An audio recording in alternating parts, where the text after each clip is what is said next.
புனித லூக்கா எழுதிய பரிசுத்த நற்செய்தியில் இருந்து வாசகம். அதிகாரம் 2, இறைவார்த்தைகள் 41 தொடக்கம் 52 வரை.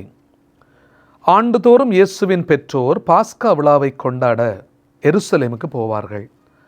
இயேசுவுக்கு 12 வயது ஆனபோது வழக்கப்படி விழாவை கொண்டாட எருசலேம் சென்றனர்.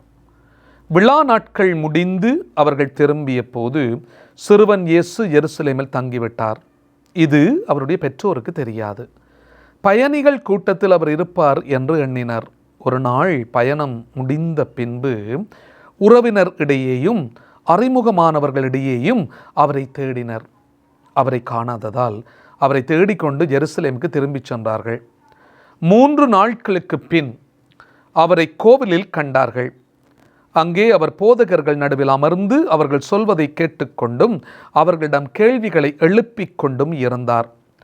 அவற்றை கேட்ட அனைவரும் அவருடைய புரிந்து கொள்ளும் திறனையும் அவர் அளித்த பதில்களையும் கண்டு மலைத்து போயினர். அவருடைய பெற்றோரும் அவரை கண்டு வியப்பில் ஆழ்ந்தனர்.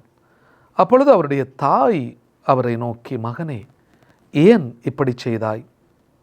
இதோ பார், உன் தந்தையும் நானும் உன்னை மிகுந்த கவலையோடு தேடிக்கொண்டிருந்தோமே என்றார். அவர் அவர்களிடம், நீங்கள் ஏன் என்னை தேடினீர்கள்? நான் என் தந்தையின் அலுவல்களில் ஈடுபட்டிருக்க வேண்டும் என்பது உங்களுக்கு தெரியாதா என்றார். அவர் சொன்னதை அவர்கள் புரிந்து கொள்ளவில்லை. பின்பு அவர் அவர்களுடன் சென்று நாசரேத்தை அடைந்து அவர்களுக்கு பணிந்து நடந்தார். அவருடைய தாய் என் நிகழ்ச்சிகளை எல்லாம் தமது உள்ளத்தில் பதித்து வைத்திருந்தார். இயேசு ஞானத்திலும் உடல் வளர்ச்சியிலும் மிகுந்து கடவுளுக்கும் மனிதருக்கும் உகந்தவராய் வாழ்ந்து வந்தார். வாழ்வு தரும் இயேசு கிறிஸ்துவின் நற்செய்தி. கிறிஸ்துவே உமக்கு புகழ். இயேசுவிலே அன்புமிக்க சகோதர சகோதரிகளே, அன்றைய திருச்சபையிலே ஒரு அற்புதமான விழாவை நாங்கள் கொண்டாடுகிறோம். திருக்குடும்ப பெருவிழா. புனித சூசியப்பரும் அன்னை மரியாளும் இயேசு ஆண்டவரும் அமைத்திருக்கக்கூடிய அந்த வல்லமையான குடும்பத்தை தான் நாங்கள் திருக்குடும்பம் அப்படின்னு சொல்லுகிறோம். கணவன், மனைவி, பிள்ளைகள் என்ற 3 சக்திகளும் அன்பிலே சங்கமிக்கும் ஆலயம்தான் குடும்பம் என்று சொல்லப்படுகிறது. அந்த சக்தியை உற்பத்தி செய்கின்றவர் இயேசு கிறிஸ்து என்பதை நாங்கள் மறந்துவிடக்கூடாது. வசதிகளையும் செல்வங்களையும் சேர்ப்பது அல்ல, மாறாக பாசங்களையும் உறவுகளையும் சேர்ப்பதுதான் அற்புதமான குடும்பம். இங்கு சுமைகள் இல்லை, இருந்தாலும் அது சுகமான சுமைகளாகத்தான் இருக்கும். தன் மனைவியை பார்த்து, அமுதும் தேனும் எதற்கு நீ அருகில் இருந்தால் என்று சொல்லுகின்ற கணவர்கள் பலர் இருப்பார்கள். தன் கணவரை பார்த்து, தங்கத்திலே ஒரு குறை இருந்தாலும் தரத்தினில் குறைவதுண்டோ, உன்னை மாறி ஒரு கணவன் இருப்பாரோ என்றெல்லாம் சொல்லுகின்ற மனைவிகள் பலர் இருப்பார்கள். தாயையும் தந்தையும் பார்த்து, தந்தை சொல் மிக்க மந்திரம் இல்லை, தாய் சிறந்த கோவிலும் இல்லை என்று கூறுகின்ற குழந்தைகள் இன்றைக்கு எத்தனை பேர்? அதோ ஒரு வீடு என்னும் அழகான தோப்பு இருக்கிறது. அந்த அழகான தோப்புக்குள்ளே சிறப்பான ஒரு குடும்பத்தை அமைத்து கொள்வதற்கு நாங்கள் இன்று தயாராக இருக்கிறோமா? எங்களுடைய ஒவ்வொரு குடும்பத்தையும் நாங்கள் திரும்பி பார்க்க வேண்டும். என்னுடைய குடும்பம் எப்படிப்பட்ட குடும்பம்? குடும்பம் என்பது மனிதரை உருவாக்குகின்ற ஒரு பல்கலைக்கழகம். உறவை கற்றுக் கொடுத்து உறவால் வாழ்வு தரும் தொட்டில். குடும்பம் மனித வாழ்வுக்கு ஒரு அத்தியாவசிய தேவை. எனவேதான் கடவுள் ஆதாமை உருவாக்குகின்றார், படைக்கின்றார். ஆதாமை புழுதியிலிருந்து படைக்கின்றார், ஒருபடி மண்ணை எடுக்கின்றார், அந்த புழுதியிலிருந்து இந்த ஆதாமை படைக்கிறார் என்று பார்க்கிறோம். அந்த ஆதாமை படைக்கின்ற ஆண்டவர் ஆதாமில் இருந்து ஏவாளை படைக்கின்றார். அவருக்கு ஆழ்ந்த உறக்கத்தை ஏற்படுத்துகின்றார். அவனுடைய விலா எலும்புகளுக்குள்ளே ஒன்றை பிடுங்கி எடுத்து கொண்டு வந்து பெண்ணாக செய்து கொண்டு ஆதாமுக்கு அருகிலே கொண்டு போவார். ஆதாம் பேசுகின்ற முதல் வார்த்தை, அன்பானவர்கள், இவள் என்னுடைய எலும்பின் எலும்பும் என்னுடைய சதையின் சதையுமாக இருக்கிறாள், என்ன போலவே அவள் இருக்கிறாள். ஆணிடமிருந்து எடுக்கப்பட்டதால் அவர் பெண் என்று அழைக்கப்படுவாள். ஆணும் பெண்ணும் உருவாக்குகிற அந்த அற்புதமான குடும்பம் வல்லமையின் ஆலயமாக திகழ வேண்டும் என்பதுதான் இறைவனுடைய ஆசை. அதனால்தான் ஆண்டவர் குடும்பத்தை ஏற்படுத்துகிறார். ஒரு ஆணையும் பெண்ணையும் உருவாக்குகின்றவர், இந்த ஆணையும் பெண்ணையும் வாழ பணித்தவர். அந்த ஆணினூடாகவும் பெண்ணினூடாகவும் குழந்தைகளை தருகின்றார். அந்த குழந்தைகள் எல்லாருமாக சேர்ந்து ஒரு குடும்பத்தை உருவாக்குகிறார்கள். இந்த அப்பாவும் அம்மாவும் பிள்ளைகளுமாக சேர்ந்து உருவாக்குகிற இந்த குடும்பம் அற்புதமான, நிறைவான, அன்பான, தியாகமான, பாசமான, இரக்கமான குடும்பமாக அது இருக்க வேண்டும் என்பதுதானே கடவுளுடைய விருப்பம் என்று என்னுடைய குடும்பங்களை நாங்கள் திரும்பி பார்க்க முடியும். திருக்குடும்பத்திலே நடந்த சவால்களை நம்முடைய சிந்தனைக்கெல்லாம் நாங்கள் எடுத்துக்கொள்ள வேண்டும். குழந்தையை பெற்றெடுக்க இடமில்லாமல் தவித்த ஒரு குடும்பம், பாதுகாப்புக்காக வேறு நாட்டுக்கு ஓடிய ஒரு குடும்பம். நான் இயேசுவினுடைய குடும்பத்தை பார்க்கலாம். தச்சு தொழில் செய்து தேவைகளை நிறைவு செய்த, கொஞ்ச நிறைவுகளை செய்து கொண்ட குடும்பம். இவ்வாறு பல துன்பங்கள் மத்தியிலே அந்த திருக்குடும்பம் உறுதியோடும் பக்தியோடும் மகிழ்வோடும் வல்லமையோடும் இருந்ததற்கு காரணம் அன்பானவர்களே, இறைவனுடைய பிரசன்னத்தை அவர்கள் எப்போதுமே நாடியிருந்தார்கள். கடவுளுடைய திட்டத்தை தங்களுடைய வாழ்க்கையிலே அவர்கள் செய்து வந்தார்கள். அன்னை மரியாள் அதை ஏற்றுக்கொண்டால், சூசையப்பர் அதனை ஏற்றுக்கொண்டார். ஜேசு தன்னுடைய திருவுளத்தின்படி நிறை வல்லமையோடு கடவுளினுடைய திருவுளத்தை வாழ வேண்டும் என்று விரும்பினார். இந்த 3 பேரும் ஒன்றடியாக இணைகிற போது அற்புதமான ஒரு சிறப்பான குடும்பம் அங்கே உருவாகி இருக்கிறது என்பதைத்தான் நாங்கள் பார்க்கலாம். பழைய ஏற்பாட்டில் நாங்கள் சீராக்கினுடைய ஞான நூலை பார்க்கின்றோம். அந்த சீராக்கினுடைய ஞான நூல், நீதிமொழிகள் நூல், இந்த அற்புதமான நூல்களை எல்லாம் நாங்கள் திறந்து வாசிக்கின்ற போது பெற்றோர், பிள்ளைகள், அவர்களுக்கான கடமைகள், பொறுப்புகள் எல்லாவற்றையுமே சீராக்கினுடைய ஞான நூலிலே அந்த ஆசிரியர் மிகவும் தெளிவாக எங்களுக்கு சொல்லுவார். தன்னுடைய தாய் தந்தையை போற்றி மதிக்கக்கூடியவர்கள் எல்லா ஆசிரியரையும் பெற்று வாழ்வார்கள் என்று சொல்லுவார். தாய் தந்தையை மதிக்கின்றவர்கள் எல்லா ஆசிரியரையும் பெற்று வாழ்வார்கள். தந்தையை மேன்மைப்படுத்துவோர் நீடூழி வாழ்வார்கள் என்று சொல்வார் சீராக்கினுடைய ஞானம். எப்படி அன்பானவர்களே, தாய் தந்தையை மதிப்பவர்கள் எல்லா செல்வங்களையும் நிறைவாக பெற்றுக்கொள்ளுவார்கள். அப்போ எப்படி இருக்கிறோம்? இன்றைக்கு அம்மா அப்பாவை நாங்கள் சந்தோஷப்படுத்துகிறோமா, மகிழ்ச்சி படுத்துகிறோமா? எத்தனை தாய் தகப்பனை நாங்கள் எங்கேயோ கொண்டை விட்டு வந்திருக்கிறோம். இந்த தாய் தகப்பனுக்கு மதிப்பு கொடுக்காமல் இருக்கிறோம், மரியாதை கொடுக்காமல் இருக்கிறோம். எங்களை பெற்று வளர்த்து பாலூட்டி சீராட்டி நல்ல பண்புகளை எல்லாம் தந்த அம்மா அப்பாவை நாங்கள் எப்படி வைத்திருக்கிறோம் என்பானோர் ஒரு தடவை நாங்கள் சிந்தித்து பார்ப்போம். எனக்கு வாழ்வு கொடுத்தவர்களை நான் எப்படி சிறப்பான விதத்தில் அன்பு செய்வதற்கு ஆயத்தமாக இருக்கிறேன்? நான் பெற்றுக்கொண்ட அந்த வாழ்க்கை யாருனாலே பெற்றுக்கொண்டேன்? கடவுளுடைய ஆசீர்வாதத்தினாலே, என்னுடைய பெற்றோர்னாலே நான் பெற்றுக்கொண்ட ஒரு அழகான வாழ்க்கை. நான் இன்றைக்கும் உயிரோடு வாழ்ந்து கொண்டிருக்கிறேன். என்னுடைய அம்மா அப்பா எனக்கு முன்னுக்கு இருக்கிறார்கள் என்று சொன்னால் அவர்கள் எவ்வளவு தூரத்திற்கு நான் மதிப்போடு நடத்துகின்றேன். என்னுடைய தாய் தந்தையை மதிப்பவர்கள் எல்லா செல்வங்களையும் பெறுவார்கள். சீராக்கினுடைய ஞான நூல் மிகவும் அழகாக சொல்லும் அன்பானவர்களே.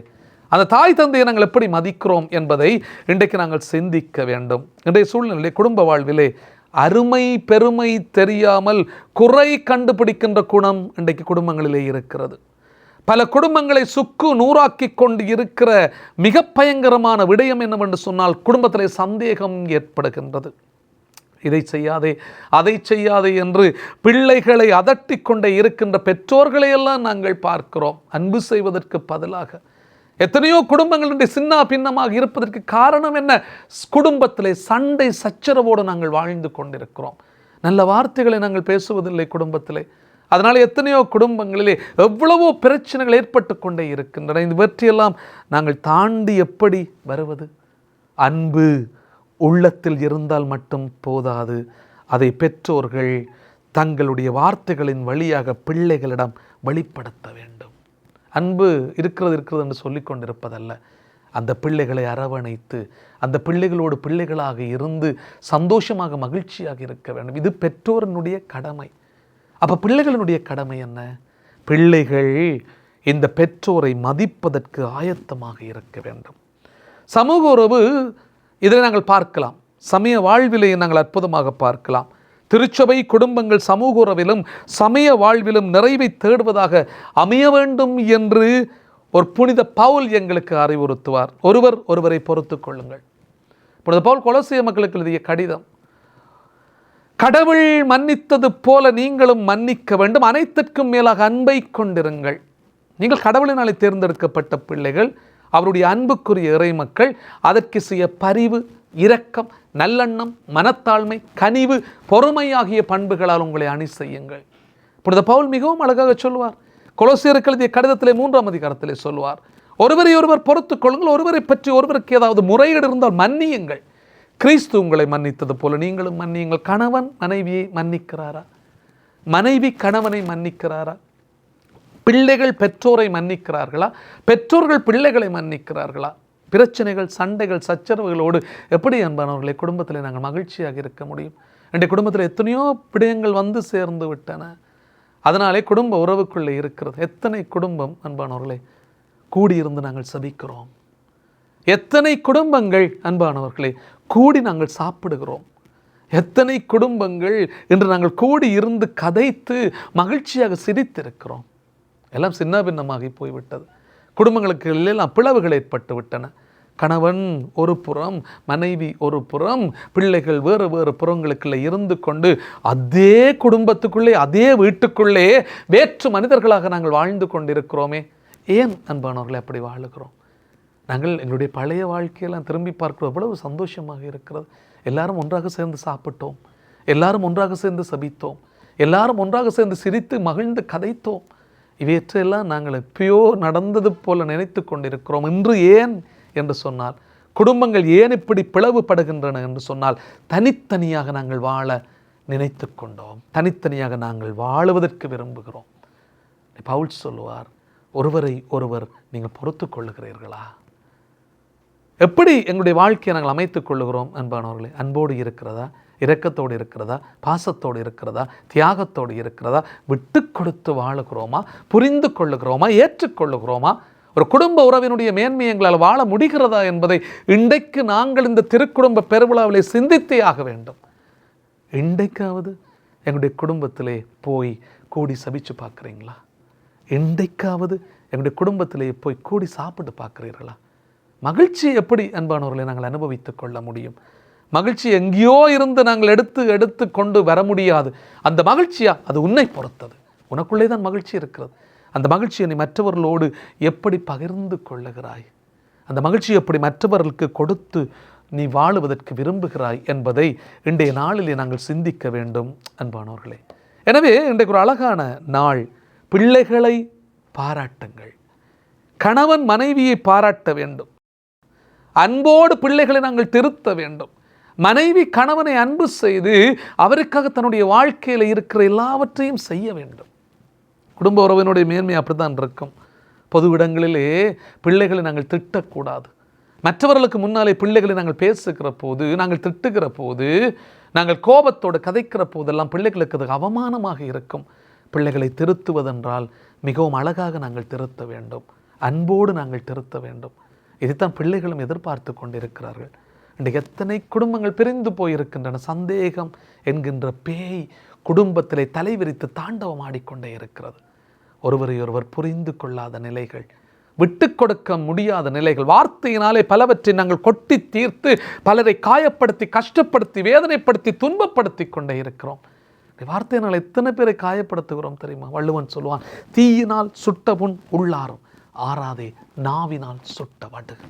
நாக்கினால் நீ கொடுக்குற ஒன்றும் அது மற்றவர்களுக்கு கஷ்டத்தை ஏற்படுத்தி கொண்டு இருக்கிறது என்று சொல்லி சொன்னால், ஏன் அப்படியான வார்த்தைகளை நாங்கள் பாவிக்கின்றோம், பயன்படுத்துகிறோம்? அன்பானவர்களே, இறை வார்த்தையை கேட்டு அதன்படி நடக்கிறவர்கள் இருக்கிறார்களே, அவர்கள் பாறை மீது தம்முடைய வீட்டை கட்டிய அறிவாளிகளுக்கு ஒப்பாவார்கள். என்னுடைய வீடு இறைவார்த்தையிலே கட்டப்பட்ட வீடாக இருக்கிறதா? என்னுடைய இல்லம் அன்பிலே கட்டப்பட்ட இல்லமாக இருக்கிறதா? என்னுடைய நான் வசிக்கின்ற இடம் பாசத்திலே ஊறி திளைத்ததாக இருக்கிறதா? இன்றைக்கு சிந்திச்சு பார்ப்போம். என்னுடைய மனைவியை நான் அன்பு செய்கிறேனா? என்னுடைய கணவனை நான் அன்பு செய்கிறேனா? என்னுடைய பிள்ளைகளை நான் அன்பு செய்கிறேனா? என்னுடைய பெற்றோரை நான் அன்பு செய்கிறேனா? இந்த அன்போடு கட்டப்படுகின்ற குடும்பத்தினால்தான் திருக்குடும்பத்தை நாங்கள் இன்றைக்குமே போற்றி கொண்டிருக்கிறோம். அங்கே அன்பு இருந்தது, அங்கே மகிழ்ச்சி இருந்தது, அங்கே மனித நேயம் இருந்தது, அங்கே உதவி செய்கின்ற பண்பு இருந்தது, அங்கே இரக்கம் இருந்தது, அங்கே தியாகம் இருந்தது, அங்கே விட்டு கொடுப்பு இருந்தது, அங்கே எல்லா நல்ல பண்புகளும் இருந்தன. இன்றைக்கு நாங்களும் எங்களுடைய குடும்பம் இப்படி திருக்குடும்பத்தை போல வாழ வேண்டும் என்று விரும்புவோம். அன்பு செய்வோம், சிறப்பான மனிதர்களாக மனுஷிகளாக நாங்கள் வாழுவோம். மீண்டுமாக புனித பவுல் சொல்லுவார், கடவுளினாலே நீங்கள் தேர்ந்து கொள்ளப்பட்ட பிள்ளைகள், அதற்கு செய்ய பரிவு, இரக்கம், நல்லெண்ணம், மனத்தாழ்மை, கனிவு, பொறுமை ஆகிய பண்புகளால் உங்களை அணி செய்யுங்கள். அனைத்திற்கும் மேலாக அன்பை நீங்கள் கொண்டு வாழுங்கள். ஆமென்.